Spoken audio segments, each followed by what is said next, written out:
Julien Lacaze, bonsoir. Bonsoir. Merci beaucoup d'avoir accepté notre invitation. Vous êtes président de l'association Sites et Monuments. Ces journées du patrimoine, elles attirent chaque année des millions de visiteurs. C'est le signe que les Français sont attachés à leurs monuments, à leurs musées, à leurs châteaux. Oui, ils sont absolument passionnés par leur monument.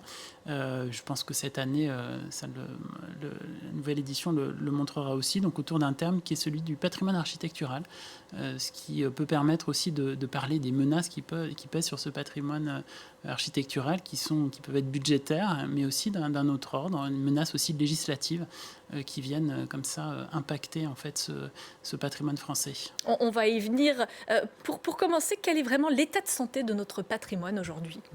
Alors, il est plutôt correct en fait pour les bâtiments qui sont protégés au titre des monuments historiques. Il y en a quand même des dizaines de milliers ? Alors, il y en a 46 000 en fait. Donc ça, c'est un peu les bâtiments les plus prestigieux. Un tiers quand même donne des signes de faiblesse, mais il n'y a pas que ça évidemment. C'est pas, le patrimoine français se résume pas à 46 000 édifices. Du petit patrimoine, il y en a partout. Des beaux villages n'ont pas forcément d'ailleurs de monuments historiques. Et c'est tout cet ensemble en fait monumental qu'il faut arriver à préserver en France. Le nerf de la guerre, on l'a dit, c'est l'argent pour conserver, restaurer, protéger, adapter notre patrimoine. Dans un contexte de réduction des dépenses publiques, est-ce que vous êtes inquiet ? Alors, on est inquiet parce que le budget qui était consacré au patrimoine n'était déjà pas très élevé. Un budget qui dépend du ministère de la Culture. Alors, qui dépend du ministère de la Culture. En régime de croisière, donc c'était 500 millions d'euros pour la restauration justement de ces 46 000 monuments historiques dont on parlait. Et si on ajoute les autres domaines du patrimoine, c'est-à-dire les musées, les archives, l'archéologie, on arrivait à 1,2 milliard. Si on rapporte ça au budget global de l'État, si on prend les budgets des administrations et de la sécurité sociale, ce qui se fait ordinairement, donc on arrive à 1350 milliards. Et donc rapporté en fait à cette masse de 1350 milliards, ça fait 0,08% en fait du total. Alors que le patrimoine nous apporte énormément de ressources, notamment en termes de tourisme. Est-ce que votre association est également affectée par d'éventuelles baisses budgétaires ? Absolument. On l'a été il y a quelques jours. On nous a annoncé que notre prix du patrimoine du second œuvre, donc nous on défend en fait un patrimoine particulier qui est celui des menuiseries anciennes, par exemple, qu'on trouve sur les maisons, qui était doté par le ministère de la Culture. Donc on avait 8 000 € du ministère de la Culture, donc il ne nous profitait pas à nous en tant qu'association. On récompensait en fait des restaurations exemplaires de quelqu'un qui, par exemple, va faire réparer sa porte en bois. Il faut que ce soit une porte qui a un certain intérêt, mais plutôt que de mettre un bloc-porte en PVC, il va s'adresser à un artisan. Donc ça servait à récompenser ce type de personnes. On avait 8 000 €, on n'a plus que 5 000. Voilà. Donc exemple concret de exemple très concret réduction qu'on a vécu budgétaire. il y a quelques jours, absolument. Face à ce manque d'argent, à ces situations de plus en plus courantes, on voit émerger de nouvelles formes de financement pour protéger ce patrimoine. Il y a les mécénats privés, évidemment, le crowdfunding, et il y a même un loto du patrimoine. Est-ce que ces solutions, elles peuvent remplacer l'aide publique ? Non, ça reste quand même assez marginal. Le loto du patrimoine, c'est quelques dizaines de millions. Le budget d'ensemble, c'est 500 millions. Ça ne peut pas remplacer. Ce qu'il faut faire, c'est vraiment bien entretenir les monuments pour ne pas avoir à les restaurer.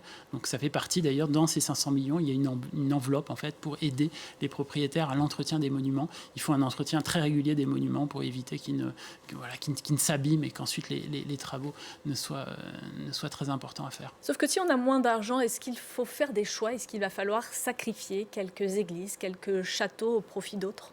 Alors, ce serait complètement idiot de sacrifier justement ces patrimoines. Donc, on a dit que l'enveloppe globale, c'était, disons, 1 milliard si on met les musées avec. Il faut voir que les touristes en France, donc on a battu un record en 2024, 100 millions de touristes internationaux qui laissent dans notre économie 71 milliards. Et il faut ajouter aussi les Français qui restent en France, parce qu'on a la chance d'avoir un pays avec des paysages qui sont très divers. Donc 8 Français sur 10 restent en France. et laisse 130 milliards dans notre économie.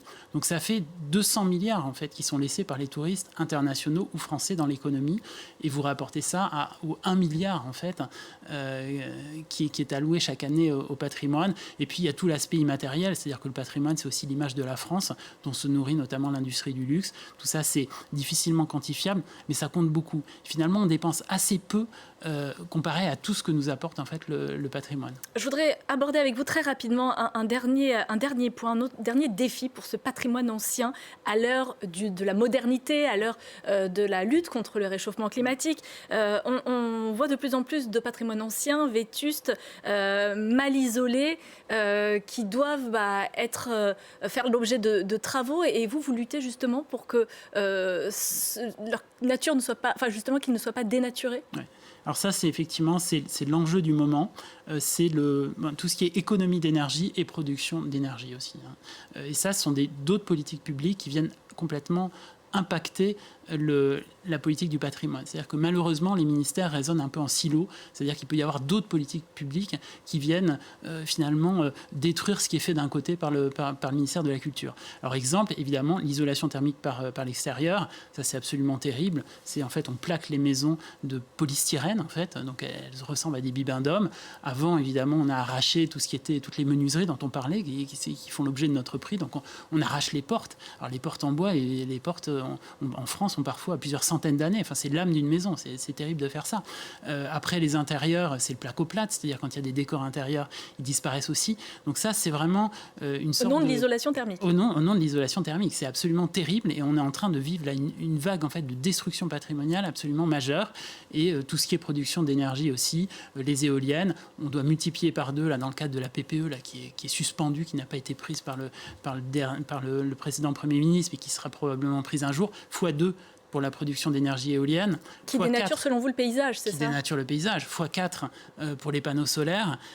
Qu'est-ce qui va rester finalement de ce tourisme international et de ce tourisme et de ces Français qui restent en France ? Vont-ils continuer à rester en France ? Donc faire quand même très attention à ces autres politiques de l'État qui viennent comme ça détruire en fait tous les efforts qui sont faits par ailleurs pour le patrimoine.